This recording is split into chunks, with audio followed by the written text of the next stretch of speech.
सो असी जिस हिस्से तक पहुंच चुके हैं, असी इस हिस्से तक देख लिया कि दाऊद दा पुत्र अबशलोम जिस वेले उसकी भैन दे नाल बुराई की गई, उसके मतरे भरा ने की, तो दाऊद ने उसनों कोई सजा नहीं दी। दाऊद ने उसनों सिर्फ इंतजार किया कि अपने आप ही ये चीज पिछे हट जाएगी। लेकिन अबशलोम जिस दे नाल उसकी भैन रहंदी सी, वो उस जिउंदी लाश नूं सारा दिन देखदा सी और मुड़ के फिर उसकी जिंदगी दे विच उही सीन वापस आ जांदे सी। 2 साल वो इंतजार करता रहा, दाऊद ने कुछ नहीं मनाउण नूं किया। आखिर फिर उसने देख लिया कि दाऊद ने कुछ नहीं करना, सो उसने वो फैसला फिर अपने हत्थां च ले लिया।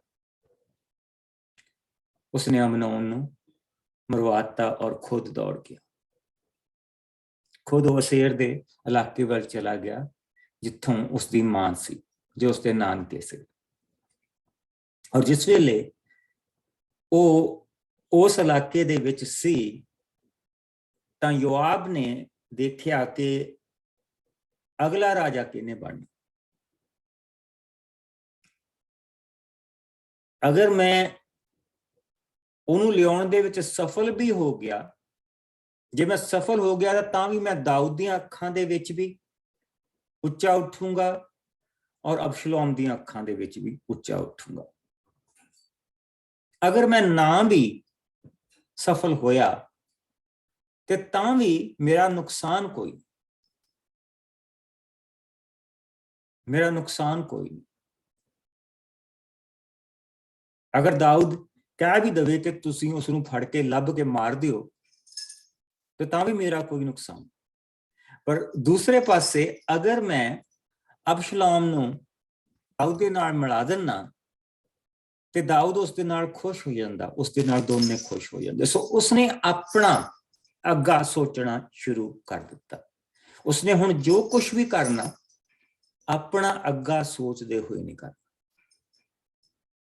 सो असी जिसले प्रभु दे वचन दे विच 15वें भाव दे विच आ गए हैं और 15वें भाव दे विच असी देखिया कि अबशलोम जिसले यरूशलेम दे विच आ गया तो उसने देखा कि उसका पिता बहुत बिजी है और लोगों को न्याय नहीं मिलता पिया। न्याय मिलता पिया पर देर दे नाल मिलता पिया, क्योंकि राजा दाऊद देश दीयां जड़ियां हद्दां आ उसनूं मजबूत करन दे विच लगा है। और जिस वेले उसने ये देखा तो ਉਹਦੇ हथ दे विच एक नुकता आ गया और जिस दे विच एक नुकता होर भी छुपिया सी कि देखो मेरे बाप ने मेरी भैन नूं न्याय नहीं दिता तो मैं अपनी भैन नूं न्याय दिता और अज मैं तुहाडे सामने खड़ा। और इसे तरह दाऊद ने तुहानूं भी न्याय नहीं देना।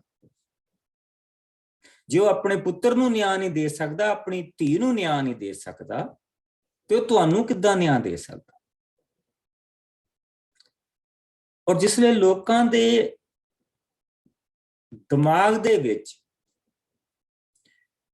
किसे दे लई भलाई भरी जावे ना, वो भावें तुसीं सालां बद्धी भरदे चले जाओ, ਉਹਦਾ असर बहुत घट हुंदा।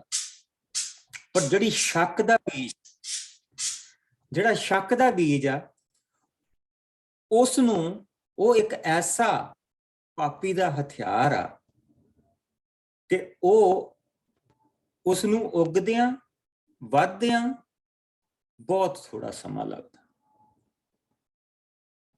बहुत थोड़ा समा लगदा। सो उसने 2 काम करने शुरू कर दिते। एक तां जिहड़े छोटे मोटे जिहड़े केस आउंदे सीगे, जिहड़ा कि थोड़ा बहुते धन दे केस सीगे जी, इसने 50 सिक्के नहीं दिते, इसने 100 सिक्का मेरा मार लिया, इसने मेरियां 4 भेडां मार लियां, इसने मेरियां 5 भेडां मार लियां। वो तो ਉਹਦੇ ਲਈ बहुत सौखा सी कि तू अपने भरा नूं भी माफ कर दे ते मैं तैनूं 5 भेडां अपने कोल दे दूं। वो अपने कोलों थोड़ा दिंदा पिया सी, राजे दे ਧਨ ਦੇ ਵਿੱਚੋਂ ਦਿੰਦਾ ਪਿਆ ਸੀ। ਉਹ 10-20 ਸਿੱਕੇ ਆਪਣੇ ਕੋਲੋਂ ਥੋੜ੍ਹਾ ਦਿੰਦਾ ਪਿਆ ਸੀ, ਰਾਜੇ ਦੇ ਧਨ ਦੇ ਕੋਲੋਂ ਦਿੰਦਾ ਪਿਆ ਸੀ। ਉਸ ਦੇ ਨਾਲ ਜਿਹੜੇ ਲੋਕ ਆ ਉਹ ਆਲਰੇਡੀ ਉਹਦੇ ਵੱਲ ਨੂੰ ਖਿੱਚ ਖਾਣ ਲੱਗ ਪਏ। ਔਰ ਜਿਸ ਵੇਲੇ ਘਰ ਗਏ ਆ, ਰਿਸ਼ਤੇਦਾਰਾਂ ਨੇ ਪੁੱਛਣਾ ਸ਼ੁਰੂ ਕੀਤਾ ਕਿ ਤੈਨੂੰ ਨਿਆਂ ਮਿਲਿਆ? ਹਾਂ। ਦਾਊਦ ਕੋਲ ਤਾਂ ਸਮਾਂ ਨਹੀਂ ਸੀ, ਪਰ ਅਬਸ਼ਲੋਮ ਨੂੰ ਮੈਨੂੰ ਰਸਤੇ ਦੇ ਵਿੱਚ ਮਿਲ ਗਿਆ। ਉਸਨੇ ਮੈਨੂੰ ਪੁੱਛਿਆ ਵੀ ਤੂੰ ਕਿਉਂ ਜਾ ਰਿਹਾ ਉੱਥੇ, ਕਿਉਂ ਤੂੰ ਦਾਊਦ ਦੇ ਕੋਲ ਜਾ ਰਿਹਾ? ਮੈਂ ਨਿਆਂ ਦੇ ਲਈ ਜਾ ਰਹੀ। ਕੀ ਕੇਸ ਆ ਤੇਰਾ? ਉਹਦੇ ਕੋਲ ਤਾਂ ਟਾਈਮ ਹੈ ਨਹੀਂ, ਰਾਜਾ ਤਾਂ ਬਹੁਤ ਬਿਜ਼ੀ ਹੈ, ਤੂੰ ਮੈਨੂੰ ਦੱਸ, ਮੈਂ ਤੇਰਾ ਨਿਆਂ ਕਰਦਾ। ਔਰ ਉਸ ਦੇ ਨਾਲ ਉਸਨੇ ਲੋਕਾਂ ਨੂੰ ਆਪਣੇ ਆਲੇ ਦੁਆਲੇ ਖਿੱਚ ਪਾਉਣੀ ਸ਼ੁਰੂ ਕਰ ਦਿੱਤੀ। ਲੋਕਾਂ ਦਾ ਧਿਆਨ ਆਲਰੇਡੀ ਅਬਸ਼ਲੋਮ ਦੇ ਉੱਤੇ ਛਾ ਚੁੱਕਾ ਹੈ। ਯੋਆਬ ਚੁੱਪ,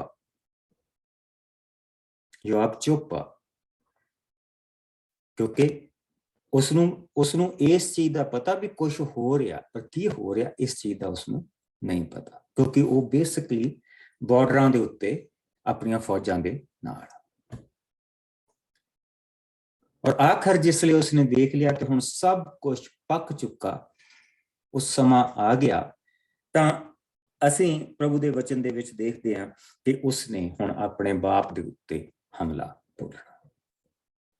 ਸੋ ਅਸੀਂ 13 ਆਇਤ 15ਵਾਂ ਭਾਵ ਸੈਮੂਅਲ ਦਾ, ਦੂਸਰਾ ਸੈਮੂਅਲ 15ਵਾਂ ਭਾਵ, ਉਸ ਦੀ 13 ਆਇਤ ਤੋਂ ਲੈ ਕੇ ਅਸੀਂ ਉਸ ਦੀ 23 ਆਇਤ ਤੱਕ ਦੇਖਾਂਗੇ, ਜਿਸ ਨੂੰ ਮਿਲ ਜਾਏ। मैं पढ़ दें पास्टर जी?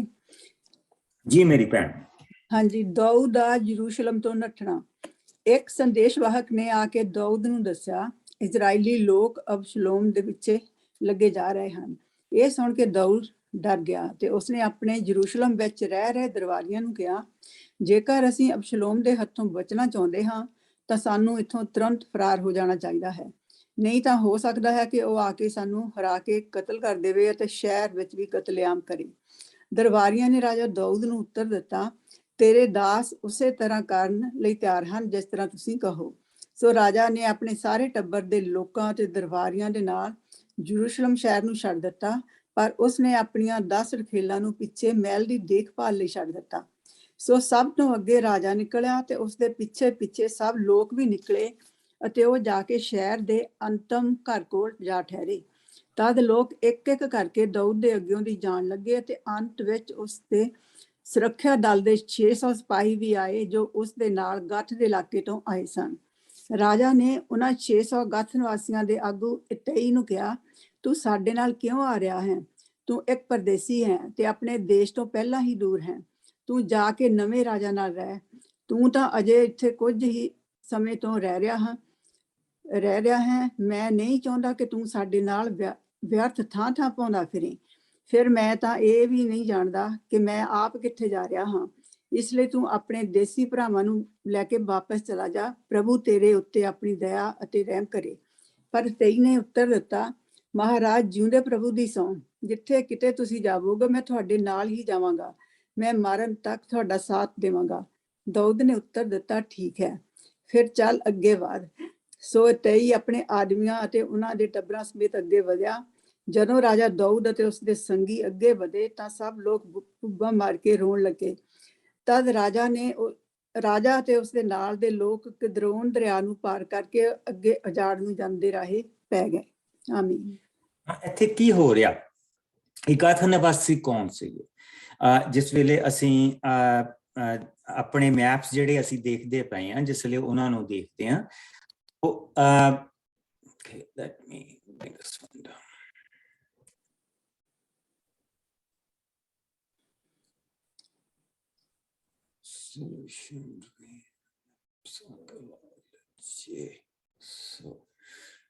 ਸੋ ਸਾਨੂੰ ਪਤਾ ਕਿ ਇੱਥੋਂ ਆ ਸੀਰੀਆ ਦਾ ਜਿਹੜਾ ਸਾਰਾ ਇਲਾਕਾ ਇਹ ਵੀ ਦਾਊਦ ਦੇ ਕੋਲ, ਪਰ ਥੱਲੜੇ ਪਾਸਿਓਂ ਦਾਊਦ ਨੇ ਬੇਸਿਕਲੀ ਇਹ ਜਿੰਨਾ ਵੀ ਇਲਾਕਾ ਫਲਸਤੀਨੀਆਂ ਦਾ ਸੀਗਾ ਉਹਦੇ ਉੱਤੇ ਵੀ ਉਸਨੇ ਕਬਜ਼ਾ ਕਰ ਲਿਆ ਹੈ। ਔਰ ਮੋਸਟਲੀ ਜਿੰਨੇ ਫਲਸਤੀਨ ਆ ਉਸਨੇ ਦੜਾ ਕੇ ਜਿਹੜੇ ਇੱਥੋਂ ਦੜਾ ਦਿੱਤੇ ਆ। ਔਰ ਇਸ ਵੇਲੇ ਜਿਹੜੇ ਰਹਿ ਗਏ ਆ ਉਹ ਦਾਊਦ ਦੇ ਨਾਲ ਰਲ ਗਏ ਆ। ਸੋ ਇਹ ਗਥ ਦਾ ਇਲਾਕਾ ਜਿਹੜਾ ਕਿ ਪਹਿਲਾਂ ਉਹਨਾਂ ਦੇ ਹੱਥਾਂ ਦੇ ਵਿੱਚ ਨਹੀਂ ਸੀ। ਅਗਰ ਅਸੀਂ ਗਥ ਨੂੰ ਇੱਥੇ ਦੇਖੀਏ ਔਰ ਇਸ ਮੈਪ ਦੇ ਵਿੱਚ ਦੇਖੀਏ ਤਾਂ ਜਿਹੜਾ ਗਥ ਇੱਥੇ ਆ ਉਹ ਫਿਲਸਤੀਆਂ ਦੇ ਇਲਾਕੇ ਦੇ ਵਿੱਚ ਆ। ਅਗਰ ਇੱਥੇ ਦੇਖੀਏ ਗਥ ਇੱਥੇ ਆਉਂਦਾ, ਇਹ ਫਿਲਸਤੀਆਂ ਦੇ ਇਲਾਕੇ ਦੇ ਵਿੱਚ ਆ। ਲੇਕਿਨ ਅਗਰ ਅਸੀਂ ਦਾਊਦ ਦੇ ਮੈਪ ਦੇ ਵਿੱਚ ਦੇਖਦੇ ਹਾਂ ਤਾਂ ਅਗਰ ਇਸ ਮੈਪ ਦੇ ਵਿੱਚ ਦੇਖਦੇ ਹਾਂ ਤੇ ਇਹ ਦਾਊਦ ਦੇ ਰਾਜ ਦੇ ਵਿੱਚ ਇਹ ਸਾਰਾ ਹਿੱਸਾ ਆ ਚੁੱਕਾ। ਸੋ ਇਤਾਈ ਜਿਹੜਾ ਹੈਗਾ ਆ ਇਹ ਗਥ ਦਾ ਰਹਿਣ ਵਾਲਾ ਆ, ਔਰ ਇਸੇ ਹੀ ਗਥ ਤੋਂ ਜਿਹੜਾ ਗੋਲਾਇਤ ਸੀਗਾ, ਗੋਲੀਆ ਜਿਹੜਾ ਸੀਗਾ, ਉਹ ਵੀ ਇੱਥੋਂ ਹੀ ਸੀਗਾ। ਔਰ ਉਸਨੇ ਔਰ ਉਸਦੇ ਟੱਬਰ ਨੇ ਔਰ 600 ਹੋਰ ਟੱਬਰਾਂ ਨੇ ਆਪਣੇ ਆਪ ਨੂੰ ਦਾਊਦ ਦੇ ਰਾਜ ਦੇ ਥੱਲੇ ਲੈ ਆਂਦਾ ਸੀਗਾ। ਸੋ ਜਿਸ ਵੇਲੇ ਦਾਊਦ ਨੇ ਉਸਨੂੰ ਦੇਖਿਆ, ਉਸਨੇ ਕਿਹਾ ਦੇਖ ਤੂੰ ਤਾਂ ਦੂਜੀ ਕੌਮ ਦਾ ਬੰਦਾ ਹੈ, ਤੈਨੂੰ ਤਾਂ ਉਹਨੇ ਕੁਛ ਨਹੀਂ ਕਹਿਣਾ, ਕਿਉਂਕਿ ਜੇ ਉਸਨੇ ਕੁਛ ਕਹਿਣਾ ਤੇ ਮੈਨੂੰ ਕਹਿਣਾ, ਤੇ ਤੂੰ ਵਾਪਸ ਮੁੜ ਜਾ, ਤੂੰ ਕਿੱਥੇ ਧੱਕੇ ਖਾਂਦਾ ਫਿਰੇਂਗਾ। ਤਾਂ ਉਸਨੇ ਕਿਹਾ ਕਿ ਨਹੀਂ, ਤੂੰ ਮੇਰੇ ਨਾਲ ਬੜੀ ਭਲਾਈ ਕੀਤੀ ਹੈ ਰਾਜਾ, ਮੈਂ ਤੈਨੂੰ ਛੱਡ ਕੇ ਨਹੀਂ ਜਾ ਸਕਦਾ, ਜਿੱਥੇ ਤੂੰ ਜਾਏਗਾ ਮੈਂ ਤੇਰੇ ਨਾਲ ਜਾਊਂਗਾ, ਅਗਰ ਮੈਨੂੰ ਮਰਨਾ ਵੀ ਪੈ ਜਾਵੇ ਤੇ ਮੈਂ ਤੇਰੇ ਲਈ ਮਰੂੰਗਾ। ਉਸਨੇ ਕਿਹਾ ਠੀਕ ਆ, ਫਿਰ ਅੱਗੇ ਬਾਤ ਚੱਲ ਫਿਰ ਚਲੀਏ। ਸੋ ਇਹ ਗਥ ਦੇ ਲੋਕ ਵੀ ਉਸਦੇ ਨਾਲ ਅੱਗੇ ਚੱਲ ਪਏ। ਇਸ ਵੇਲੇ ਲੋਕ ਭੁੱਬਾਂ ਮਾਰ ਕੇ ਰੋਂਦੇ ਪਏ ਆ, ਦਾਊਦ ਵੀ ਰੋਂਦਾ ਪਿਆ, ਇਸ ਵੇਲੇ ਰੋਣ ਧੋਣ ਪਿਆ ਆ। ਸੋ ਆਓ ਅਸੀਂ ਦੋ ਜ਼ਬੂਰ ਇੱਥੇ ਦੇਖਾਂਗੇ, ਸਾਮ 58 ਤੇ ਸਾਮ 62। ਕੋਈ ਜਣਾ ਸਾਮ 62 ਕੱਢ ਲਵੇ ਤੇ ਕੋਈ ਜਣਾ ਭਜਨ 58 ਕੱਢ ਲਏ ਤੇ ਕੋਈ ਜਣਾ ਭਜਨ 62 ਕੱਢ ਲਏ। ਜਿਸਨੂੰ 58 ਮਿਲ ਜਾਏ ਉਹ ਪੜ੍ਹਦਾ। ਮੈਂ ਪੜ੍ਹਦੀ ਹਾਂ ਪਾਸਟਰ ਜੀ ਮੇਰੀ ਭੈਣ। ਦੁਸ਼ਟਾਂ ਦੇ ਵਿਰੁੱਧ ਪ੍ਰਾਰਥਨਾ। ਹੇ ਮਾਨਵ, ਕੀ ਤੇਰਾ ਬੋਲ ਸੱਚਮੁੱਚ ਸੱਚ ਤੇ ਖੜਾ ਹੈ? ਕੀ ਤੇਰਾ ਨਿਆਂ ਨਿਰਪੱਖ ਹੈ? ਨਹੀਂ, ਤੇਰੇ ਦਿਲ ਵਿੱਚ ਦੁਸ਼ਟਤਾ ਦਾ ਵਾਸ ਹੈ ਅਤੇ ਤੇਰੇ ਹੱਥ ਧਰਤੀ ਤੇ ਹਿੰਸਾਤਮਕ ਅਪਰਾਧ ਨਾਲ ਭਰੇ ਪਏ ਹਨ। ਦੁਸ਼ਟ ਗਰਭ ਵਿੱਚ ਹੀ ਭਟਕ ਜਾਂਦੇ ਹਨ, ਝੂਠੇ ਮਨੁੱਖ ਜੰਮਦਿਆਂ ਹੀ ਕੁਰਾਹੇ ਪੈ ਜਾਂਦੇ ਹਨ। ਉਹ ਜ਼ਹਿਰੀਲੇ ਸੱਪ ਦੀ ਤਰ੍ਹਾਂ ਜ਼ਹਿਰੀਲੇ ਹੁੰਦੇ ਹਨ। ਉਹ ਬੋਲੇ ਨਾਗ ਦੀ ਤਰ੍ਹਾਂ ਆਪਣੇ ਕੰਨ ਬੰਦ ਕਰ ਲੈਂਦੇ ਹਨ, ਜੋ ਸਪੇਰੇ ਦੀ ਆਵਾਜ਼ ਤੱਕ ਨਹੀਂ ਸੁਣਦਾ ਅਤੇ ਨਾ ਹੀ ਉਸ ਤੇ ਚਲਾਕ ਮਦਾਰੀ ਦੇ ਮੰਤਰ ਦਾ ਅਸਰ ਕਰਦਾ ਹੈ। ਹੇ ਪਰਮੇਸ਼ਰ, ਤੋਂ ਉਹਨਾਂ ਦੇ ਦੰਦ ਤੋੜ ਦੇ ਜੋ ਜਵਾਨ ਸ਼ੇਰ ਦੇ ਦੰਦਾਂ ਵਾਂਗ ਤੇਜ਼ ਹਨ। ਉਹ ਚੱਲਦੇ ਪਾਣੀ ਦੀ ਤਰ੍ਹਾਂ ਨਜ਼ਰ ਤੋਂ ਦੂਰ ਹੋ ਜਾਣ ਅਤੇ ਰਾਹ ਉਤਲੇ ਘਾਹ ਦੀ ਤਰ੍ਹਾਂ ਦੱਬ ਕੇ ਸੁੱਕ ਜਾਣ। ਉਹ ਘੋਗੇ ਵਾਂਗ ਘੁਲ ਕੇ ਨਾਸ਼ ਹੋ ਜਾਣ ਅਤੇ ਔਰਤ ਦੇ ਗਰਭਪਾਤ ਵਾਂਗ ਸੂਰਜ ਦੀ ਲੋ ਨਾ ਦੇਖਣ। ਇਸ ਤੋਂ ਪਹਿਲਾਂ ਕਿ ਤੁਹਾਡੇ ਪਤੀਲੇ ਛਾਪਿਆਂ ਦੀ ਅੱਗ ਨਾਲ ਗਰਮ ਹੋਣ, ਉਹ ਜਲੇ ਅਣਜਲੇ ਦੋਹਾਂ ਨੂੰ ਤੇਜ਼ ਬੁੱਲੇ ਨਾਲ ਉਡਾ ਕੇ ਲੈ ਜਾਵੇਗਾ। ਭਲੇ ਲੋਕ ਦੁਸ਼ਟਾਂ ਨੂੰ ਇਸ ਤਰ੍ਹਾਂ ਦੀ ਮਿਲਦੀ ਸਜ਼ਾ ਦੇਖ ਕੇ ਖੁਸ਼ ਹੋਣਗੇ। ਉਹ ਆਪਣੇ ਪੈਰ ਦੁਸ਼ਟਾਂ ਦੇ ਲਹੂ ਵਿੱਚ ਧੋਣਗੇ। ਤਦ ਉਹ ਕਹਿਣਗੇ, ਭਲਿਆਂ ਦਾ ਫਲ ਨਿਸ਼ਚਿਤ ਹੈ ਅਤੇ ਪਰਮੇਸ਼ਰ ਸੱਚਮੁੱਚ ਧਰਤੀ ਤੇ ਨਿਆਂ ਕਰਦਾ ਹੈ। ਸੁਰੱਖਿਆ। ਹਾਂਜੀ, ਇੱਥੇ ਤੱਕ ਹੀ ਹੈ। ਥੈਂਕ ਯੂ ਮੇਰੀ ਭੈਣ।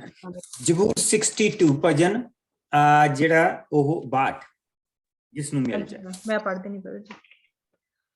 ਮੇਰੀ ਜਾਨ ਚੁੱਪਚਾਪ ਪਰਮੇਸ਼ਵਰ ਦੀ ਉਡੀਕ ਕਰਦੀ ਹੈ, ਉਸ ਤੋਂ ਹੀ ਮੇਰੀ ਮੁਕਤੀ ਹੈ। ਉਹ ਮੇਰੀ ਚਟਾਨ ਤੇ ਮੁਕਤੀ ਹੈ, ਉਹ ਮੇਰਾ ਉੱਚਾ ਗੜ੍ਹ ਹੈ, ਇਸ ਲਈ ਮੈਂ ਨਹੀਂ ਹਿੱਲਾਂਗਾ।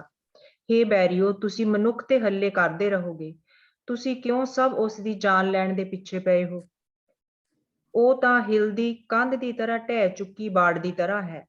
ਤੁਸੀਂ ਕੇਵਲ ਉਸ ਨੂੰ ਉਸ ਦੀ ਮਾਣ ਵਾਲੀ ਉੱਚੀ ਥਾਂ ਤੋਂ ਹੇਠ ਲਾਉਣ ਦੇ ਚਾਹਵਾਨ ਹੋ। ਤੁਸੀਂ ਝੂਠ ਤੋਂ ਖੁਸ਼ ਹੁੰਦੇ ਹੋ। ਤੁਸੀਂ ਆਪਣੇ ਮੂੰਹ ਨਾਲ ਤਾਂ ਅਸੀਸ ਦਿੰਦੇ ਹੋ, ਪਰ ਆਪਣੇ ਮਨ ਨਾਲ ਸ਼ਰਾਪ। ਮੇਰੀ ਜਾਨ ਦਾ ਆਸਰਾ ਕੇਵਲ ਪਰਮੇਸ਼ਵਰ ਹੀ ਹੈ। ਉਹੀ ਮੇਰੀ ਉਮੀਦ ਦਾ ਸੋਮਾ ਹੈ, ਉਹੀ ਕੇਵਲ ਮੇਰੀ ਚਟਾਨ ਅਤੇ ਮੁਕਤੀ ਹੈ। ਉਹ ਮੇਰਾ ਉੱਚਾ ਗੜ੍ਹ ਹੈ, ਇਸ ਲਈ ਮੈਂ ਨਹੀਂ ਡੋਲਾਂਗਾ। ਮੇਰਾ ਬਚਾਅ ਅਤੇ ਮਹਿਮਾ ਪਰਮੇਸ਼ਵਰ ਤੋਂ ਹੀ ਹੈ, ਉਹੀ ਮੇਰੀ ਬਲੀ ਚਟਾਨ ਅਤੇ ਸਹਾਰਾ ਹੈ। ਹੇ ਲੋਕੋ, ਹਰ ਸਮੇਂ ਪਰਮੇਸ਼ਵਰ ਤੇ ਭਰੋਸਾ ਰੱਖੋ, ਉਸ ਦੇ ਸਾਹਮਣੇ ਆਪਣੇ ਦਿਲ ਖੋਲੋ, ਕਿਉਂਕਿ ਉਹੀ ਕੇਵਲ ਸਾਡਾ ਸਹਾਰਾ ਹੈ। ਮਨੁੱਖ ਕੇਵਲ ਇੱਕ ਸਾਹ ਦੇ ਬਰਾਬਰ ਹਨ ਅਤੇ ਉਹ ਨਾ ਹੋਇਆਂ ਬਰਾਬਰ ਹਨ। ਤੱਕੜੀ ਵਿੱਚ ਤੋਲਿਆਂ ਉਹਨਾਂ ਦਾ ਭਾਰ ਇੱਕ ਸਾਹ ਤੋਂ ਵੀ ਹੌਲਾ ਹੈ। ਅਤਿਆਚਾਰ ਤੇ ਭਰੋਸਾ ਨਾ ਕਰੋ ਅਤੇ ਲੁੱਟ ਮਾਰ ਤੇ ਵਿਅਰਥ ਆਸਾ ਨਾ ਰੱਖੋ। ਜੇਕਰ ਧਨ ਮਾਲ ਵੱਧ ਜਾਵੇ ਤਾਂ ਉਸ ਤੇ ਮਨ ਨਾ ਲਾਵੋ। ਪਰਮੇਸ਼ਵਰ ਨੇ ਕਿਹਾ ਅਤੇ ਮੈਂ ਕਈ ਵਾਰ ਇਹ ਸੁਣਿਆ, ਸ਼ਕਤੀ ਪਰਮੇਸ਼ਵਰ ਦੀ ਹੈ। ਹੇ ਪ੍ਰਭੂ, ਦਇਆ ਵੀ ਤੇਰੀ ਹੀ ਹੈ। ਤੂੰ ਹਰ ਮਨੁੱਖ ਨੂੰ ਉਸਦੇ ਕੀਤੇ ਦਾ ਬਦਲਾ ਦਿੰਦਾ ਹੈ। ਸੋ ਅਸੀਂ ਇੱਥੇ ਦੇਖਦੇ ਪਏ ਹਾਂ ਕਿ ਦਾਊਦ ਇਸ ਵੇਲੇ ਉਸਨੂੰ ਦੌੜਨਾ ਪਿਆ ਸਭ ਕੁਝ ਛੱਡ ਕੇ। ਕਿਉਂ? ਕਿਉਂਕਿ ਅਗਰ ਉਹ ਉਸ ਸਮੇਂ ਆਪਣੀ ਧੀ ਤਮਾਰ ਨੂੰ ਔਰ ਉਹਦੇ ਭਰਾ ਨੂੰ ਸਹੀ ਜਿਹੜਾ ਨਿਆਂ ਉਹ ਦਿੰਦਾ, ਅਮਨੋਨ ਦੀ ਜਿਹੜੀ ਸਜ਼ਾ ਬਣਦੀ ਸੀ ਉਸਨੂੰ ਉਹ ਦਿੰਦਾ, ਜੋ ਪ੍ਰਭੂ ਨੇ ਕਹੀ ਸੀ ਉਸਨੂੰ ਉਹ ਸਜ਼ਾ ਦਿੰਦਾ, ਔਰ ਉਹ ਹੈ ਮੌਤ ਦੀ ਸਜ਼ਾ।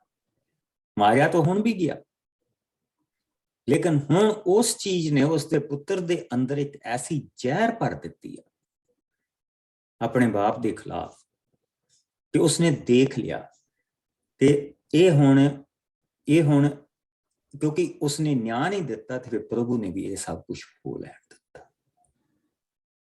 ਇਹ ਸਭ ਕੁਝ ਹੋ ਲੈਣ ਦਿੱਤਾ, ਕਿਉਂਕਿ ਪ੍ਰਭੂ ਡਬਲ ਸਟੈਂਡਰਡ ਉਸਨੂੰ ਕਰਨ ਨਹੀਂ ਦੇਗਾ ਕਿ ਆਪਣੇ ਰਾਜਕੁਮਾਰਾਂ ਦੇ ਲਈ ਇੱਕ ਵੱਖਰਾ ਨਿਆਂ ਤੇ ਆਮ ਲੋਕਾਂ ਦੇ ਲਈ ਇੱਕ ਵੱਖਰਾ ਨਿਆਂ।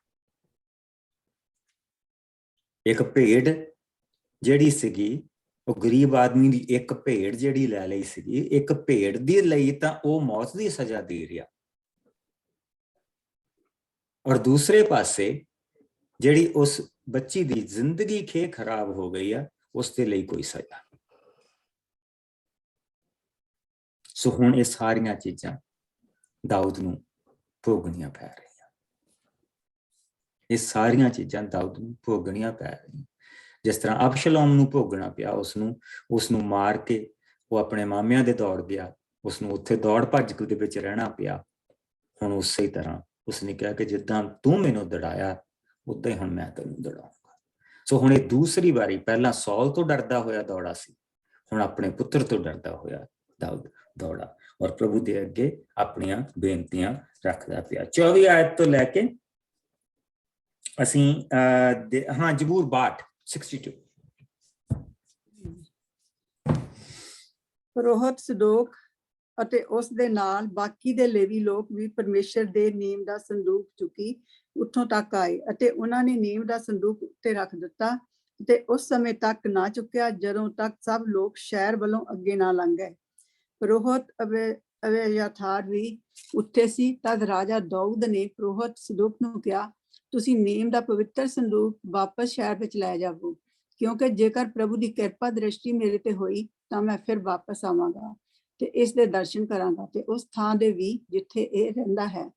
ਪਰ ਜੇਕਰ ਪ੍ਰਭੂ ਨੇ ਚਾਹਿਆ ਤਾਂ ਜਿਸ ਤਰ੍ਹਾਂ ਉਹ ਮੇਰੇ ਨਾਲ ਕਰਨਾ ਚਾਹੇ ਕਰੇ। ਤਦ ਰਾਜਾ ਨੇ ਪੁਰੋਹਿਤ ਸਦੋਕ ਨੂੰ ਅੱਗੇ ਕਿਹਾ, ਤੂੰ ਸਭ ਕੁਝ ਜਾਣਦਾ ਹੈ, ਇਸ ਲਈ ਤੂੰ ਆਪਣੇ ਪੁੱਤਰ ਹੀਮਅਸ ਅਤੇ ਅਬਿਆਥਾਰ ਦੇ ਪੁੱਤਰ ਯੋਨਾਥਾਨ ਨੂੰ ਲੈ ਕੇ ਵਾਪਸ ਸ਼ਹਿਰ ਵਿੱਚ ਜਾ।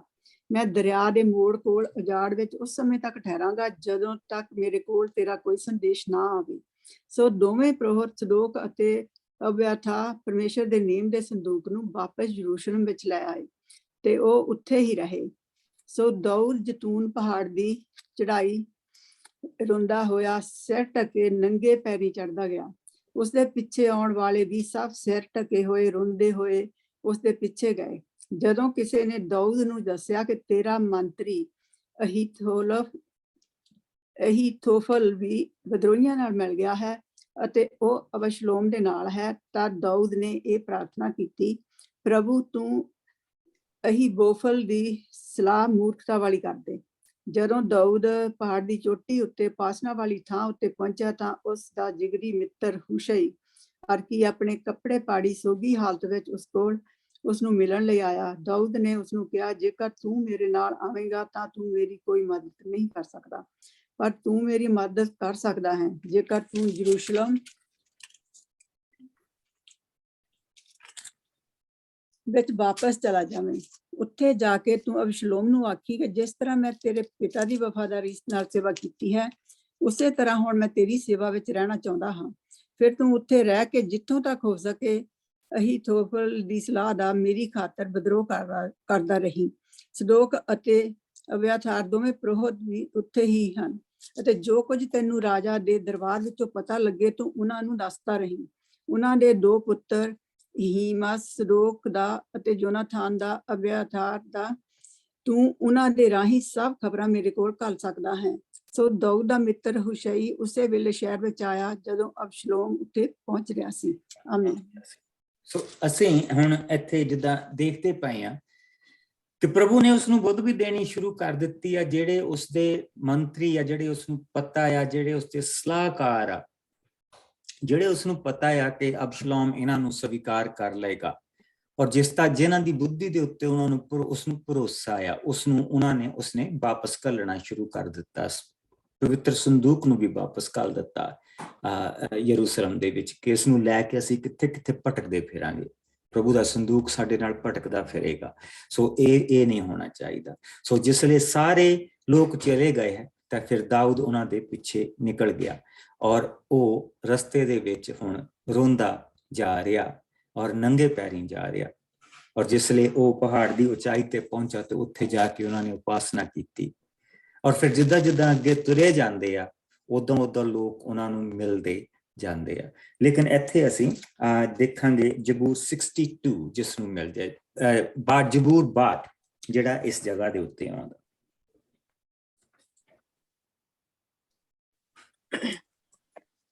ਪਰਮੇਸ਼ਰ ਉੱਤੇ ਭਰੋਸਾ। ਮੇਰੀ ਜਾਨ ਚੁੱਪਚਾਪ ਪਰਮੇਸ਼ਰ ਦੀ ਉਡੀਕ ਕਰਦੀ ਹੈ। ਉਸ ਤੋਂ ਹੀ ਮੇਰੀ ਮੁਕਤੀ ਹੈ। ਉਹ ਮੇਰੀ ਚਟਾਨ ਤੇ ਮੁਕਤੀ ਹੈ।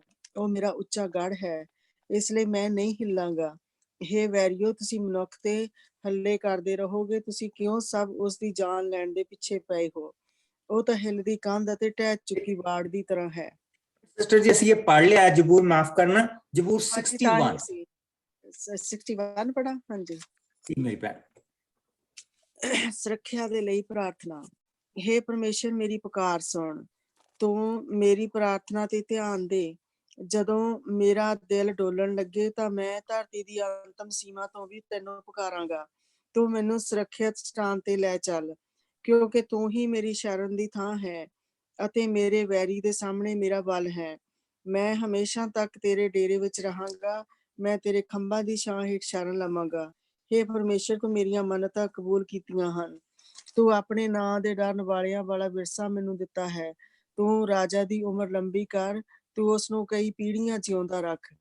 ਉਹ ਤੇਰੇ ਸਾਹਮਣੇ ਹਮੇਸ਼ਾ ਤੀਕ ਸਿੰਘਾਸਣ ਤੇ ਬੈਠੇ। ਤੂੰ ਉਸ ਦੀ ਰੱਖਿਆ ਆਪਣੀ ਦਇਆ ਤੇ ਸੱਤ ਨਾਲ ਕਰ। ਮੈਂ ਤੇਰੇ ਨਾਂ ਦੀ ਮਹਿਮਾ ਹਮੇਸ਼ਾ ਤੱਕ ਗਾਵਾਂਗਾ ਅਤੇ ਹਰ ਰੋਜ਼ ਮੈਂ ਆਪਣੀਆਂ ਮੰਨਤਾਂ ਤੇਰੇ ਸਾਹਮਣੇ ਪੂਰੀਆਂ ਕਰਾਂਗਾ। ਆਮੀਨ। ਸੋ ਇਹ ਜ਼ਬੂਰ ਹੈਗਾ ਜਿਸ ਲਈ ਉਸਨੇ ਉਪਾਸਨਾ ਕੀਤੀ ਹੈ ਪ੍ਰਭੂ ਦੀ। ਇਹ ਉਪਾਸਨਾ ਦਾ ਜ਼ਬੂਰ ਆ, ਪ੍ਰਭੂ ਦੀ ਹਜ਼ੂਰੀ ਦੇ ਵਿੱਚ ਉਹ ਬੈਠਾ। ਲੇਕਿਨ ਹੁਣ ਜਿਸ ਵੇਲੇ ਉਸਨੇ ਪ੍ਰਭੂ ਨੇ ਉਸਨੂੰ ਬੁੱਧ ਦੇਣੀ ਸ਼ੁਰੂ ਕਰ ਦਿੱਤੀ ਹੈ, ਉਸਨੇ ਪਿਛਲੀਆਂ ਚੀਜ਼ਾਂ ਨੂੰ ਸਾਰੀਆਂ ਨੂੰ ਸੈੱਟ ਕਰਨਾ ਸ਼ੁਰੂ ਕਰ ਦਿੱਤਾ ਯਰੂਸ਼ਲਮ ਦੇ ਵਿੱਚ, ਕਿਉਂਕਿ ਉਹ ਤਾਂ ਮੁੰਡਾ ਤਾਂ ਯੰਗ ਆ, ਉਸਨੂੰ ਇੰਨਾ ਐਕਸਪੀਰੀਅੰਸ ਥੋੜੋ ਆ। ਜਿਹੜੇ ਹੁਣ ਆਲੇ ਦੁਆਲੇ ਦੇ ਜਿਹੜੇ ਮੰਤਰੀ ਉਹ ਤਾਂ ਘਾਗ ਲੋਕ ਆ, ਉਹਨਾਂ ਨੂੰ ਚਲਾਉਣਾ ਉਹ ਤਾਂ ਗੁੱਸੇ ਦੇ ਵਿੱਚ ਚੱਲਦਾ ਪਿਆ ਨਾ। ਉੱਥੇ ਉਹ ਇੱਕ ਗੁੱਸਾ ਆ ਬਸ, ਔਰ ਗੁੱਸੇ ਦੇ ਵਿੱਚ ਮੱਤ ਨਹੀਂ ਹੁੰਦੀ। ਗੁੱਸੇ 'ਚ ਚਲਾਕੀ ਬਹੁਤ ਹੁੰਦੀ ਪਰ ਮੱਤ ਨਹੀਂ ਹੁੰਦੀ। ਉਹਨੇ ਬੜੀ ਚਲਾਕੀ ਦੇ ਨਾਲ ਲੋਕਾਂ ਨੂੰ ਆਪਣੇ ਪਿੱਛੇ ਲਾ ਤਾਂ ਲਿਆ, ਪਰ ਰੱਖਣਾ ਬਹੁਤ ਮੁਸ਼ਕਲ। ਉਹਨਾਂ ਨੂੰ ਰੱਖਣਾ ਬਹੁਤ ਮੁਸ਼ਕਲ। ਸੋ ਜਿਸ ਵੇਲੇ ਦਾਊਦ ਦਾ ਇੱਕ ਸਲਾਹਕਾਰ ਤਾਂ ਜਿਹੜਾ ਉਹਦੇ ਨਾਲ ਆਲਰੇਡੀ ਰਲ ਗਿਆ, ਜਿਸ ਵੇਲੇ ਦੂਜੇ ਨੇ ਵੀ ਜਾ ਕੇ ਕਹਿਤਾ ਕਿ ਮੈਂ ਵੀ ਤੇਰੀ ਸੇਵਾ ਦੇ ਵਿੱਚ ਆਉਣਾ ਚਾਹੁੰਦਾ, ਤਾਂ ਉਸਨੇ ਉਸਨੂੰ ਵੀ ਐਕਸੈਪਟ ਕਰ ਲੈਣਾ। ਤੇ ਹੁਣ ਜਿਹੜੇ ਬਾਕੀ ਦੇ ਸਲਾਹਕਾਰ ਆ ਉਹਨਾਂ ਵਿੱਚ ਆਪਸ ਵਿੱਚ ਵੀ ਖਿੱਚਾਤਣੀ ਸ਼ੁਰੂ ਹੋ ਜਾਂਦੀ। ਸੋ ਉਹ ਜਿਹੜਾ ਮਾਹੌਲ ਆ ਉਹ ਉਸਨੇ ਉੱਥੇ ਪੈਦਾ ਕਰ ਦਿੱਤਾ ਪ੍ਰਭੂ ਨੇ, ਜੋ ਕਿ ਦਾਊਦ ਦੇ ਫਾਇਦੇ ਦੇ ਵਿੱਚ ਆ। ਅਸੀਂ ਜ਼ਬੂਰ ਇੱਥੇ 14 ਦੇਖਾਂਗੇ, ਸਾਮ 14, ਔਰ ਫਿਰ ਅੱਗੇ ਵਧਾਂਗੇ।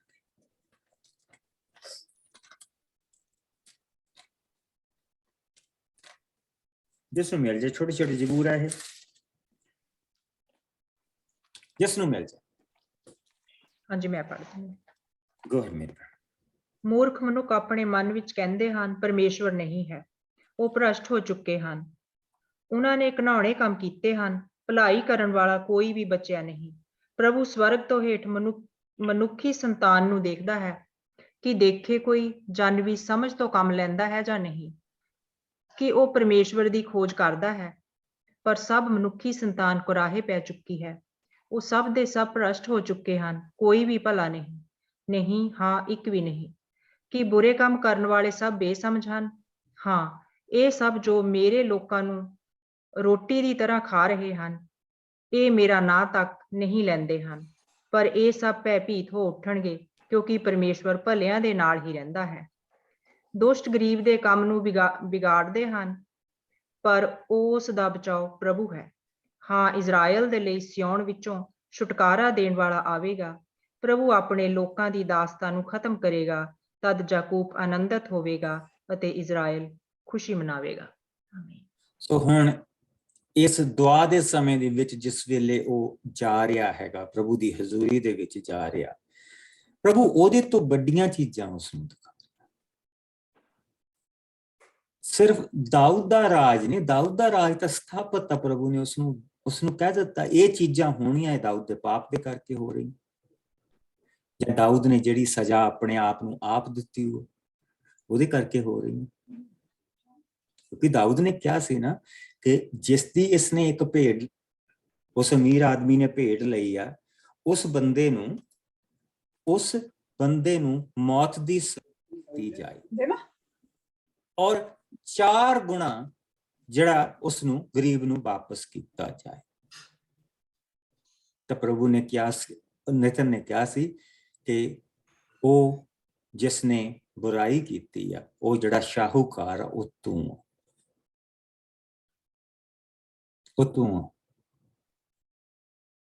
ਕਿ ਤੂੰ ਕਿਉਂ ਕੀਤਾ, ਤੂੰ ਯਰਾਇਆ ਦੇ ਨਾਲ ਇਸ ਤਰ੍ਹਾਂ ਕਿਉਂ ਕੀਤਾ, ਤੂੰ ਕਿਉਂ ਉਸਨੂੰ ਮਰਵਾਇਆ।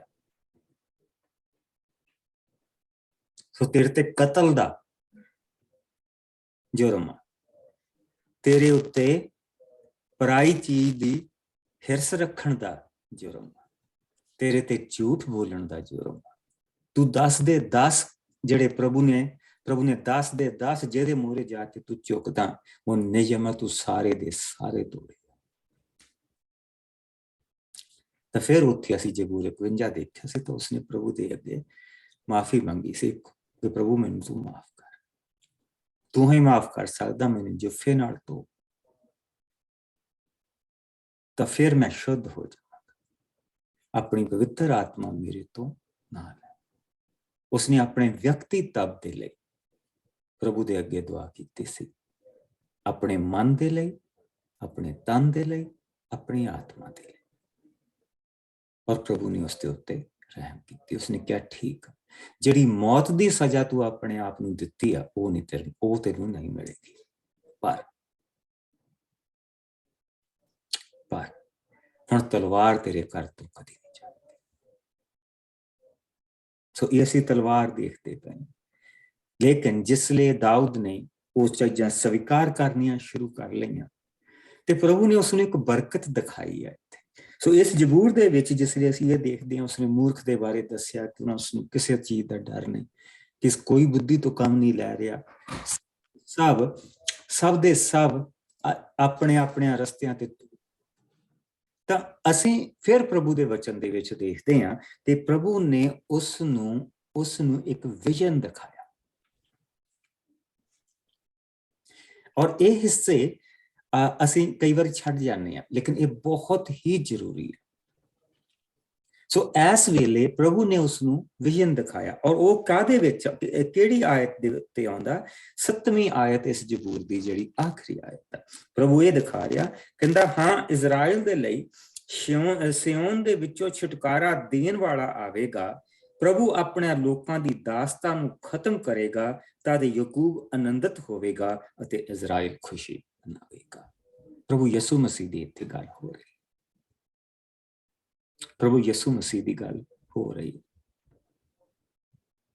ਔਰ ਉਸਨੂੰ ਇੱਕ ਉਮੀਦ ਦੀ ਕਿਰਨ ਪ੍ਰਭੂ ਨੇ ਦਿਖਾਈ ਆ ਕਿ ਹਾਂ, ਇਹ ਜੋ ਤੂੰ ਕਹਿ ਰਿਹਾ ਇਹ ਠੀਕ ਆ, ਜੋ ਤੂੰ ਦੁਆ ਕੀਤੀ ਇਹ ਠੀਕ ਆ, ਲੇਕਿਨ ਇਸ ਸਭ ਨੂੰ ਸਹੀ ਕਰਨ ਦੇ ਲਈ ਇੱਕ ਆਏਗਾ, ਯਿਸੂ ਮਸੀਹ।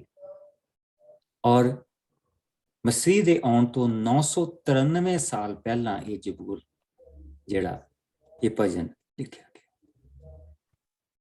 993 ਸਾਲ ਪਹਿਲਾਂ ਇਹ ਤੇ ਉਸ ਸਮੇਂ ਦੇ ਵਿੱਚ ਦੀ ਅਸੀਂ ਗੁਜ਼ਰਦੇ ਪਏ। ਸੋ ਹੁਣ ਅਸੀਂ ਜਿਸਲੇ ਪ੍ਰਭੂ ਦੇ ਵਚਨ ਦੇ ਵਿੱਚ ਦੇਖਦੇ ਪਏ ਹਾਂ, ਜ਼ਬੂਰ ਬਾਕੀ ਦੇ ਅਸੀਂ ਅੱਗੇ ਜਾ ਕੇ ਪੜਾਂਗੇ, ਲੇਕਿਨ ਆਓ ਅਸੀਂ ਹੁਣ ਜਾਣੇ ਹੈਗੇ 16ਵੇਂ ਪਾਪ ਦੇ ਵਿੱਚ। 16ਵੇਂ ਪਾਪ ਦੇ ਵਿੱਚ ਉਸ ਦੀਆਂ ਪਹਿਲੀਆਂ ਆਓ ਉਸ ਦੀਆਂ ਪਹਿਲੀਆਂ 14 ਆਇਤਾਂ। ਦਾਊਦ ਅਤੇ ਸੀਬਾ।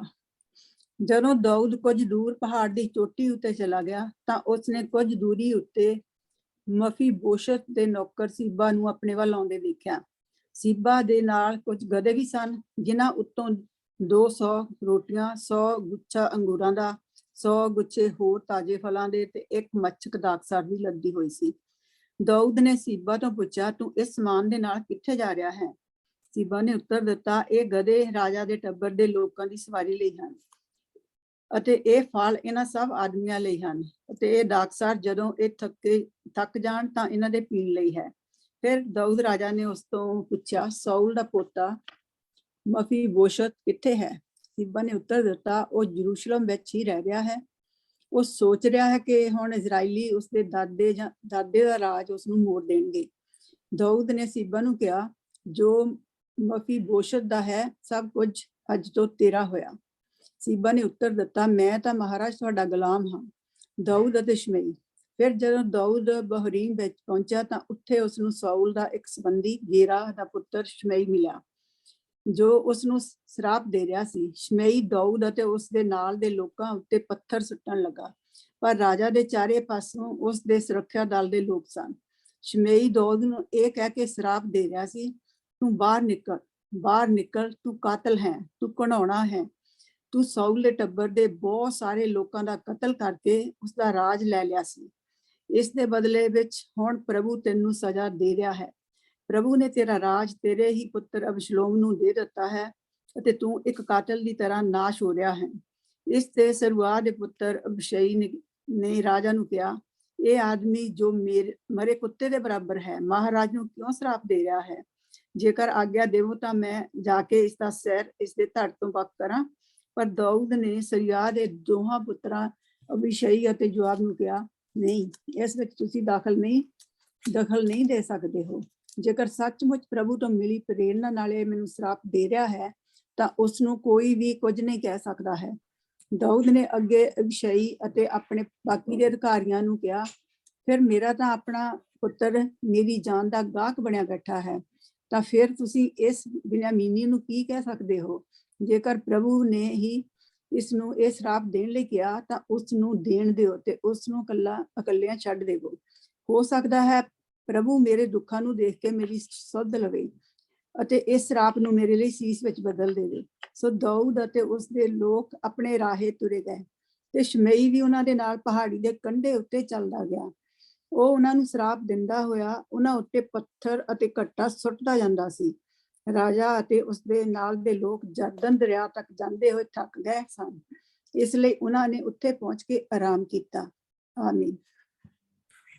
ਸੋ ਹੁਣ ਅਸੀਂ ਜਿੱਦਾਂ ਦੇਖਦੇ ਪਏ ਹਾਂ ਕਿ ਹੁਣ ਜਿਹੜਾ ਪਹਿਲਾ ਰਾਜਾ, ਇਸ ਤੋਂ ਪਹਿਲਾ ਰਾਜਾ ਜਿਹੜਾ ਸਾਊਲ ਸੀਗਾ, ਜਿਹੜੇ ਲੋਕ ਉਸਦੇ ਰਾਜ ਦੇ ਵਿੱਚ ਜਿਨ੍ਹਾਂ ਦੇ ਕੋਲ ਹਾਈ ਪੋਸਟਾਂ ਸੀਗੀਆਂ, ਬਿਨਯਾਮੀਨ ਦੇ ਕਬੀਲੇ ਦੇ ਲੋਕਾਂ ਦੇ ਕੋਲ ਤਰ੍ਹਾਂ ਦੇ ਅਧਿਕਾਰ ਸੀਗੇ, ਉਹ ਸਾਰੇ ਜਾਂਦੇ ਰਹੇ ਔਰ ਉਹਨਾਂ ਨੂੰ ਉਸ ਚੀਜ਼ ਦੀ ਖਿਝ ਆ, ਉਹ ਨਫ਼ਰਤ ਕਰਦੇ ਆ ਦਾਊਦ ਨੂੰ ਇਸ ਕਰਕੇ, ਕਿਉਂਕਿ ਉਹ ਸੋਚਦੇ ਕਿ ਪਹਿਲਾ ਰਾਜਾ ਬਿਨਯਾਮੀਨ ਦੇ ਕਬੀਲੇ ਦੇ ਵਿੱਚੋਂ ਚੁਣਿਆ ਗਿਆ ਔਰ ਉਹ ਇਹ ਸੋਚਦੇ ਪਏ ਆ ਕਿ ਦਾਊਦ ਨੇ ਉਸ ਨੂੰ ਕਤਲ ਕਰਵਾਇਆ, ਦਾਊਦ ਨੇ ਉਸ ਨੂੰ ਕਤਲ ਕੀਤਾ, ਜਦ ਕਿ ਸੱਚਾਈ ਬਿਲਕੁਲ ਅਲੱਗ ਕਿ ਸਾਊਲ ਦਾਊਦ ਨੂੰ ਕਤਲ ਕਰਨ ਦੇ ਲਈ ਪੂਰਾ 2 ਸਾਲ ਭਟਕਦਾ ਰਿਹਾ, ਲੱਭਦਾ ਰਿਹਾ ਉਸ ਨੂੰ ਮਾਰਨ ਦੇ ਲਈ, ਲੇਕਿਨ ਉਹਦੇ ਲੋਕ ਇਸ ਤੋਂ ਉਲਟ ਸਮਝਦੇ ਪਏ। ਸੋ ਇਹ ਉਹ ਲੋਕ ਸੀਗੇ ਜਿਹੜੇ ਸ਼ਮਈ ਵਰਗੇ ਉਹ ਲੋਕ ਸੀ ਜਿਹੜੇ ਉਸ ਵੇਲੇ ਹਾਈ ਪੋਸਟਾਂ ਦੇ ਉੱਤੇ ਬੈਠੇ ਹੋ ਸੀਗੇ, ਲੇਕਿਨ ਹੁਣ ਉਹ ਜਾਂਦੀਆਂ ਰਹੀਆਂ। ਸੋ ਜਿਸਲੇ ਦਾਊਦ ਜਾ ਰਿਹਾ ਤੇ ਉਹਨਾਂ ਦੇ ਲਈ ਤਾਂ ਖੁਸ਼ੀ ਦਾ ਕਾਰਨ।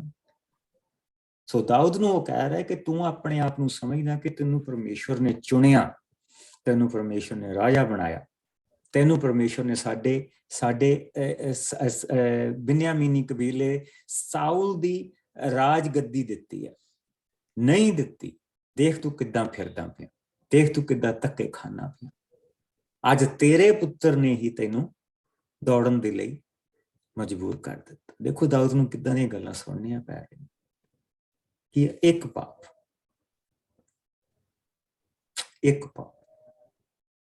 ਦੇਖੋ ਕਿੱਥੇ ਤੱਕ ਬੰਦੇ ਨੂੰ ਰੋਲਦਾ। ਔਰ ਉਹ ਪੱਥਰ ਸੁੱਟਦਾ ਪਿਆ, ਉਹ ਕੱਟਾ ਉਡਾਉਂਦਾ ਪਿਆ, ਜਿੰਨੀ ਬੇਇੱਜ਼ਤੀ ਹੁੰਦੀ ਉਹ ਕਰਦਾ ਪਿਆ। ਅਬਸ਼ਾਈ ਜੋ ਇੱਕ ਵੱਡੇ ਯੋਧਿਆਂ ਦੇ ਵਿੱਚ ਆਉਂਦਾ, ਅਬਸ਼ਾਈ ਨੇ ਕਿਹਾ ਰਾਜਾ ਕੀ ਇਹ ਕਰਦਾ ਪਿਆ, ਤੂੰ ਮੈਨੂੰ ਕਹਿ ਮੈਂ ਜਾ ਕੇ ਇਹਨੂੰ ਮਾਰ ਦਵਾਂਗਾ। ਕਹਿੰਦਾ ਇਹਨੂੰ ਨਹੀਂ ਮਾਰ, ਇਹਨੂੰ ਕਹਿ ਲੈਣ ਦੇ ਜੋ ਕਹਿੰਦਾ, ਇਹਨੂੰ ਦੇ ਲੈਣ ਦੇ ਜੋ ਇਹ ਬਦਦੁਆ ਦਿੰਦਾ। ਜੇ ਪ੍ਰਭੂ ਦੀ ਪ੍ਰੇਰਨਾ ਦੇ ਨਾਲ ਦੇ ਰਿਹਾ ਹੋਏਗਾ ਤਾਂ ਮੈਨੂੰ ਲੱਗਣਗੇ, ਪਰ ਅਗਰ ਨਹੀਂ ਦੇ ਰਿਹਾ, ਉਹ ਪ੍ਰੇਰਨਾ ਦੇ ਨਾਲ ਨਹੀਂ ਦੇ ਰਿਹਾ ਹੋਏਗਾ ਤੇ ਇਹਦਾ ਆਪਣਾ ਪਾਰ, ਪਰ ਇਹਨੂੰ ਕੁਛ ਨਹੀਂ ਕਹਿਣਾ। ਔਰ ਇੱਥੇ ਅਸੀਂ ਇਹ ਦੇਖਦੇ ਪਏ ਹਾਂ ਕਿ ਇੰਨੇ ਔਖੇ ਸਮੇਂ ਦੇ ਵਿੱਚ ਵੀ ਪ੍ਰਭੂ ਦੀ ਜਿਹੜੀ ਬੁੱਧ ਆ ਉਹ ਦਾਊਦ ਤੋਂ ਗਈ ਨਹੀਂ। ਪ੍ਰਭੂ ਦਾ ਆਤਮਾ ਜਿਸ ਦੇ ਲਈ ਉਹ ਰੋਇਆ ਸੀ ਪ੍ਰਭੂ ਦੇ ਅੱਗੇ, ਉਹ ਆਪਣੇ ਰਾਜ ਦੇ ਲਈ ਨਹੀਂ ਰੋਇਆ ਸੀ। ਜਿਸ ਤਰ੍ਹਾਂ ਸਾਊਲ ਆਪਣੇ ਰਾਜ ਦੇ ਲਈ ਉਹਨੂੰ ਫਿਕਰ ਪਿਆ ਰਹਿੰਦਾ ਸੀ, ਦਾਊਦ ਆਪਣੇ ਰਾਜ ਦੇ ਲਈ ਨਹੀਂ ਸੀ ਰੋਇਆ। ਉਸਨੇ ਪ੍ਰਭੂ ਨੂੰ ਕਿਹਾ ਸੀ ਕਿ ਬਸ ਆਪਣਾ ਪਵਿੱਤਰ ਆਤਮਾ ਮੇਰੇ ਤੋਂ ਨਾ ਲੈ, ਔਰ ਮੈਨੂੰ ਧੋ, ਮੈਨੂੰ ਸਾਫ਼ ਕਰ, ਆਪਣੀ ਹਜ਼ੂਰੀ ਤੋਂ ਮੈਨੂੰ ਦੂਰ ਨਾ ਕਰੀ, ਹੋਰ ਭਾਵੇਂ ਤੂੰ ਸਭ ਕੁਛ ਲੈ।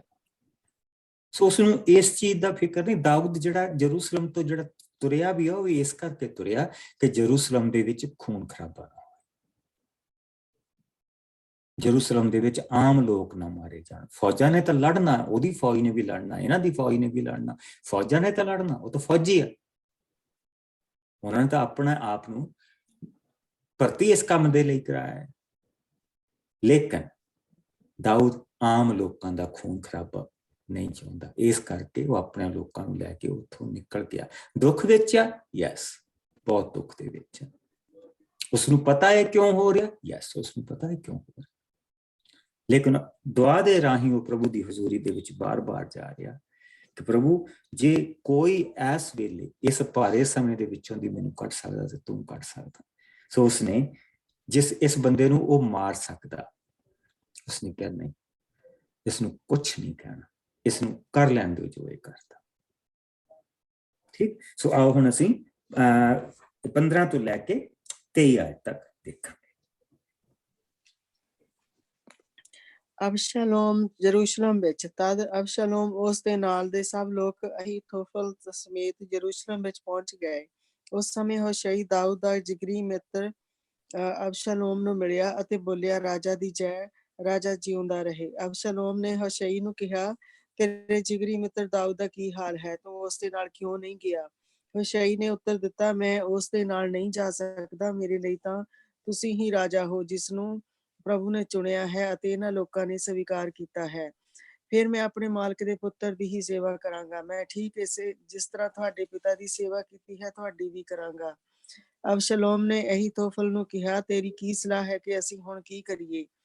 ਅਹੀਥੋਫਲ ਨੇ ਅਬਸ਼ਲੋਮ ਨੂੰ ਕਿਹਾ, ਤੂੰ ਜਾ ਕੇ ਆਪਣੇ ਪਿਤਾ ਦੀਆਂ ਉਹਨਾਂ ਰਖੇਲਾਂ ਨਾਲ ਸੰਗ ਕਰ ਜਿਨ੍ਹਾਂ ਨੂੰ ਉਹ ਪਿੱਛੇ ਮਹਿਲ ਦੀ ਦੇਖਭਾਲ ਲਈ ਛੱਡ ਗਿਆ ਹੈ।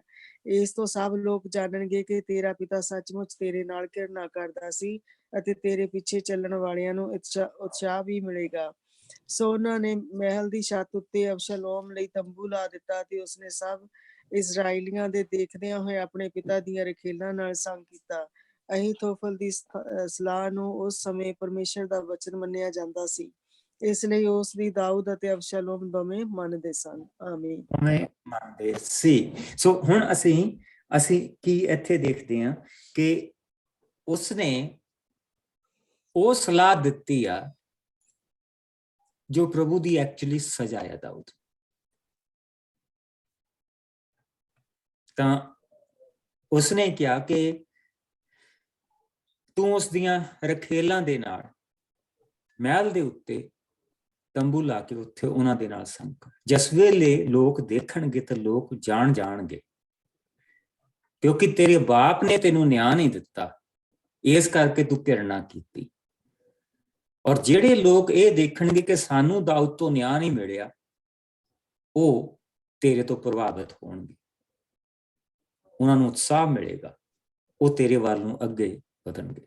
ਪਰ ਉਸਨੂੰ ਇਹ ਨਹੀਂ ਪਤਾ ਕਿ ਮੈਂ ਸਲਾਹ ਤਾਂ ਦੇ ਰਿਹਾ, ਪਰ ਇਹ ਜਿਹੜੀ ਸਲਾਹ ਆ, ਇਸ ਸਲਾਹ ਦੇ ਵਿੱਚ ਦਾਊਦ ਦੀ ਸਜ਼ਾ ਵੀ ਛੁਪੀ ਹੋਈ, ਪਰ ਪ੍ਰਭੂ ਦੀ ਦਿੱਤੀ ਹੋਈ ਸਜ਼ਾ ਵੀ ਛੁਪੀ ਹੋਈ। ਅਗਰ ਅਸੀਂ ਵਾਪਸ ਆਈਏ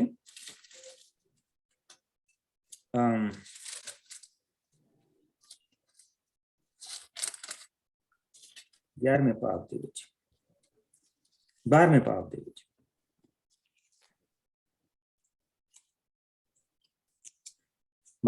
ਦੇ ਵਿੱਚ, ਵਾਪਸ ਆਈਏ ਤਾਂ ਅਸੀਂ ਉਸ ਦੀਆਂ 7 ਆਇਤ ਤੋਂ ਲੈ ਕੇ 5 ਆਇਤ ਤੋਂ ਲੈ ਕੇ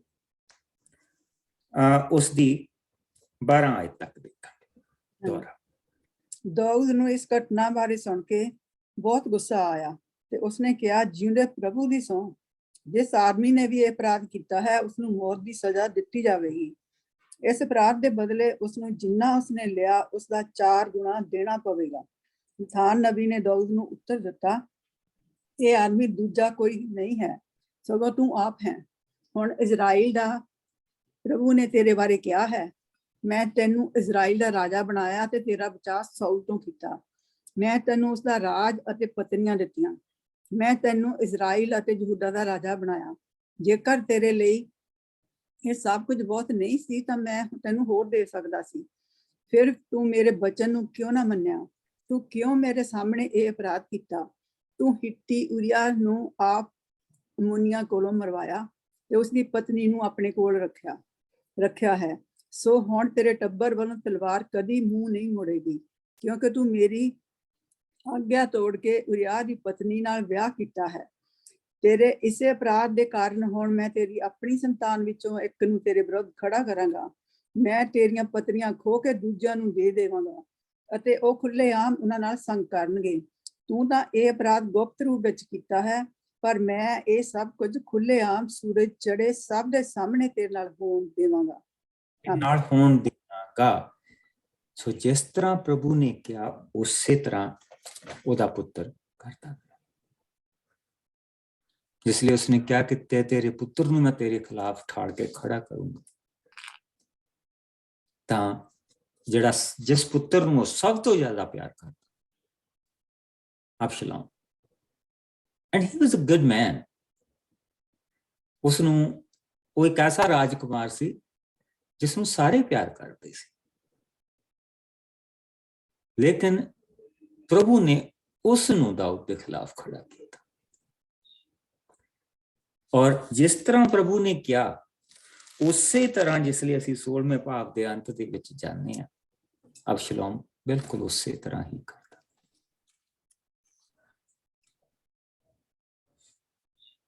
ਪਾਪ ਜਿਹੜਾ ਨਾ, ਇਹ 'ਚ ਮਜ਼ਾ ਬਹੁਤ ਹੁੰਦਾ, ਪਰ ਉਨੀ ਵੱਡੀ ਇਸ ਦੇ ਵਿੱਚ ਸਜ਼ਾ ਛੁਪੀ ਹੁੰਦੀ। ਇਹ ਚੀਜ਼ ਅਸੀਂ ਸਿੱਖਦੇ ਪ੍ਰਭੂ ਦੇ ਵਚਨ ਦੇ ਵਿੱਚ। ਔਰ ਉਸ ਪਾਪ ਦੇ ਵਿੱਚ ਜਿਹੜਾ ਵੀ ਇਨਸਾਨ, ਤੁਸੀਂ ਇਹ ਕਹਿ ਲਓ ਕਿ ਜਿਹੜਾ ਵੀ ਇਨਸਾਨ ਉਹਦੇ ਵਿੱਚ ਵਿਕਟਮ ਹੁੰਦਾ,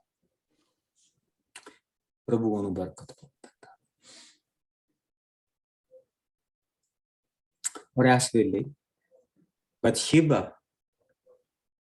ਜਿਹੜੀ ਉਹ ਰਾਜਾ ਦਾਊਦ ਦੀਆਂ ਮੇਨ ਪਤਨੀਆਂ ਦੇ ਵਿੱਚੋਂ, ਜਿਸ ਦੇ ਕੋਲ ਸਾਰਾ ਕੰਟਰੋਲ ਆ, ਉਹ ਬਤਸ਼ੇਬਾ ਦੇ ਕੋਲ।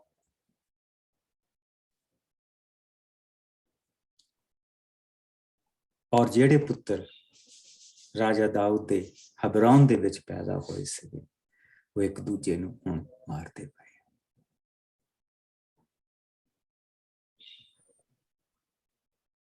ਸੋ ਜਿੱਦਾਂ ਜਿੱਦਾਂ ਅਸੀਂ ਅੱਗੇ ਵਧਾਂਗੇ, ਅਸੀਂ ਇਹਨਾਂ ਸਾਰੀਆਂ ਚੀਜ਼ਾਂ ਦੇਖਾਂਗੇ।